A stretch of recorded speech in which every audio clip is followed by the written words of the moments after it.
So picking up where I left off, right?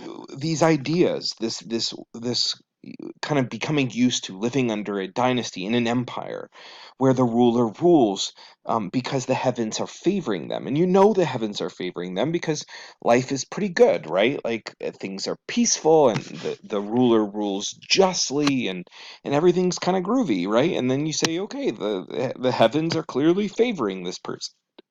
But when stuff starts to go wrong, right? When flooding or disease or like, famine or war begin to break out, the people start to kind of look and say, it's pretty clear that the heavens no longer are giving their mandate to this particular dynasty or people. And so this period in Chinese history, this era of warring states, this couple hundred years of chaotic hot mess had really kind of fostered this belief within the Chinese people that this era of chaos and war was punishment. It was not natural, right? It was antithetical to what was the Chinese cultural experience for thousands of years. And so, again, this age of warring states was a time of distress for the Chinese people, where they saw the unity of China kind of decay into seven competing kingdoms, and peace was never there as they warred with each other to be the new leading dynasty. And so what we saw from this time period is kind of what we saw in a lot of different parts in the world, right? Which is certain thinkers, certain leaders began to emerge with ideas on how they could restore Chinese civilization to past glory, right? And so the first one that comes about is legalism, which we talked about in the last chapter. And this particular painting is a good one for legalism because it's showing kind of this strong fierce looking dude kind of asserting his authority. And in this person in this particular instance, right, we're talking about Qin Shi Huangdi, the first Chinese empire emperor, the ruler of the one of the warring seven states of the state. Shi Huangdi comes along and manages to defeat the other six um, Chinese kingdoms, and does manage to do what hadn't been done in a couple hundred years, which is to reunify China.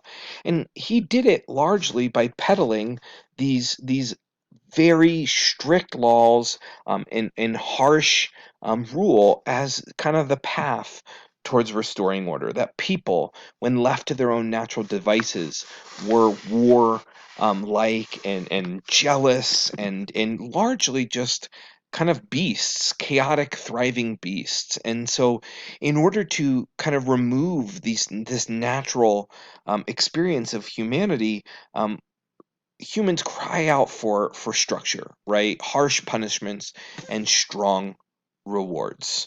Um, this is a very pessimistic view of the human experience, and that basically, if you don't come along and provide a ton of order and structure, that they will decay into chaos. And maybe some of you who had a weak middle school teacher, this is ringing true for you, right? That you know that you had this class that was pretty wild, and that the only way to get that class back together was to have a new teacher or an administrator come down and really crack the whip and send a bunch of kids out and suspend and lunch detentions out the wazoo, and that this was going to be what was necessary to restore order.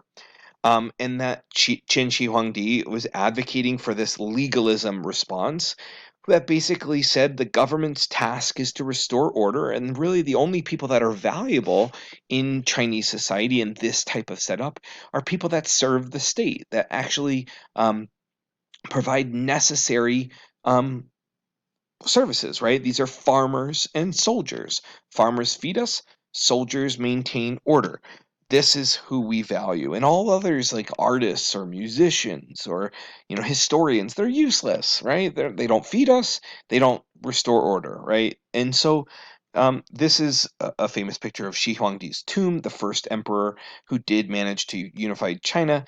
He was buried, interestingly enough, with thousands of hand carved. These are not like individual molds that they just made a mold and then just stuck a bunch of clay and they printed like 1,000 of them. These are individually crafted with different features, looking fundamentally different, these terracotta soldiers. This was his army that he was supposed to be buried with in order to march into the afterlife and continue conquering in the afterlife.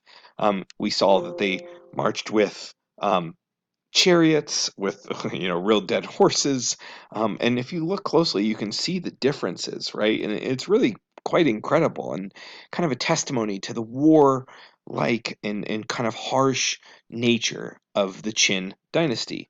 And so when we look here and we analyze the question of what was the effect on Chinese culture of this legalism mindset that brought by Qin Shi Huangdi.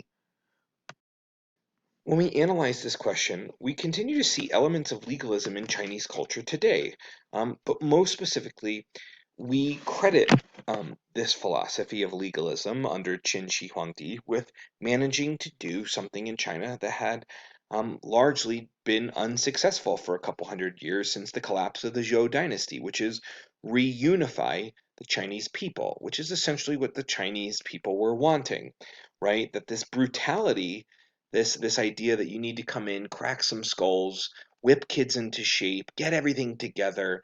It's fine when chaos is truly the alternative, right? When you're like, look, this is the Walking Dead out here. Zombies are everywhere. Humanity has fallen.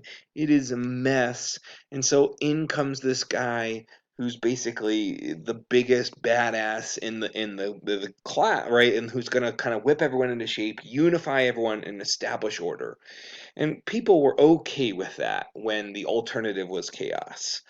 But once order is restored and reunification has happened, the brutality of the Qin dynasty basically led to its downfall, right? We saw that elements of it remained. This idea that people need harsh punishments for like missteps and rewards for people who act correctly, but incredibly structured in a Chinese state that needs to kind of protect people from themselves. We continue to see that in Chinese culture today. Um, this kind of revered heavy-handed authority and really not open because the people don't deserve that level of openness. Um, Now, if we move to the second of the Chinese cultural traditions, we see Confucianism.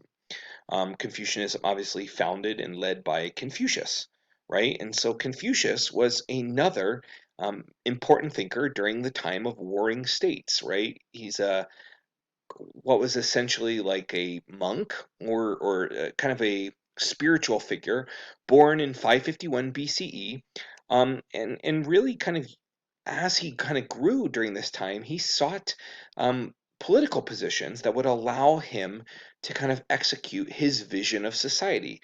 He thought that he had this solution of how to bring China back, right? How to get China out of the era of warring states period back to their unified existence that had defined China for so long. Um, but true to a lot of big thinkers, his ideas really didn't catch on during his lifetime, and they took shape after his death. Now, if we were to kind of extrapolate this over 2,000 years, we continue to see significant Confucianist influence in most East Asian societies, right? We see it in Vietnam, we see it in Korea, we see it in Japan. Um, and like I said, he wasn't very successful in his life, but he did have some followers. And so when he died, his followers collected his teachings in a book called the Analects, which was kind of a guidebook of Confucius ideas. That this was the path towards reunifying and restoring order in what had become a very chaotic Chinese society. And so, looking at this chart here, let's take a look at what Confucianism believes. In this chart, we see what are five relationships. We see parents to children, we see elderly to old to young, we see rulers to subject, man to woman, and friend to friend. And in Confucianism, um, every human relationship has a superior.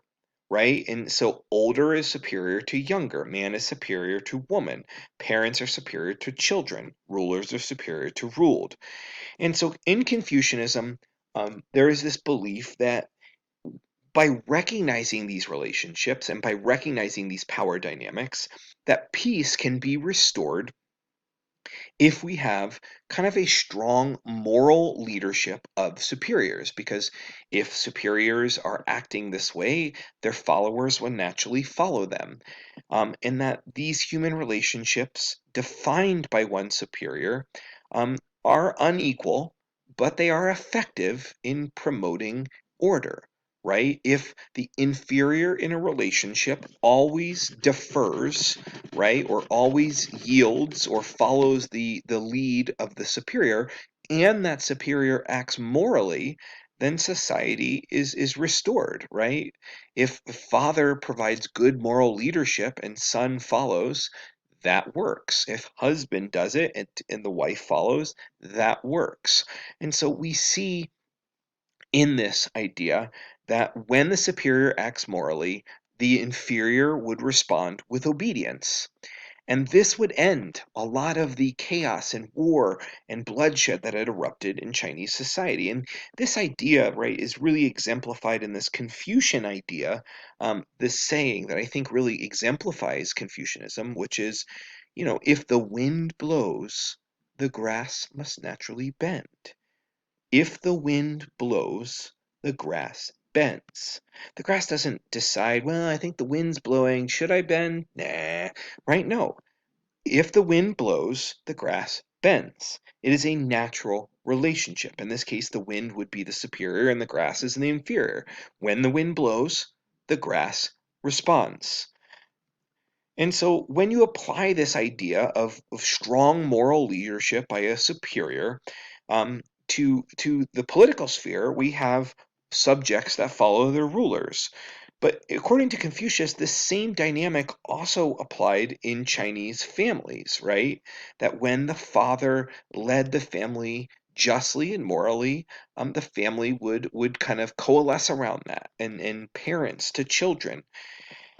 And so, Confucius, even though it was a vastly unequal system,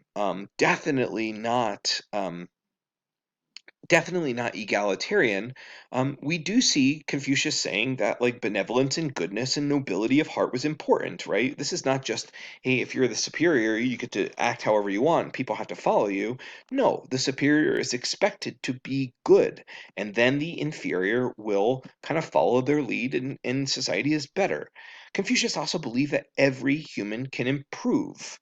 And so, as a result of this, Confucianism was big on the importance of education. It celebrated Chinese history. Um, and so we see these effects on Confucianism in Chinese society predominantly in the fact that the the dynasty which followed the Qin dynasty. Remember, as I said, Qin Shi Huangdi used legalism to restore the Chinese state, but fell because too brutal. And the Han dynasty replaced them. And the Han Chinese officials made the critical historical move of adopting Confucianism. And they built schools and educated the sons of important families in the teachings of Confucius, right? And if these important members of Chinese society were taught how to be good leaders, moral leaders, and how to follow other moral leaders, then order would be better, and the Chinese state would work. And so these schools built by the Han Chinese government, ended up becoming the way of social mobility. Social mobility is an incredibly important topic in our course, and I really want you maybe underline that term, two or three times, and I'll be looking for it in your pictures of your notes here. But this idea that you could go to school, be trained in Confucian teachings, and then get a place in the government because you had to pass a test to show that you had learned Confucian teachings, and if you did, you could get a government position. That allowed people to rise in their lives, to be born in one layer of society and die in another. We also see Confucianism shape family society. This idea of filial piety, another very important word, which is still critical in Chinese society today, that we must honor our parents, we must honor our ancestors, and we do so by both following them and listening to them, but also being good examples of moral leadership. This is how we respect our ancestors and our parents. And it was also seen as good practice for how to relate to the emperor, who was in many ways kind of like the big daddy like figure, right? And so, um, obviously we see a lot of gender imbalance in this and patriarchy.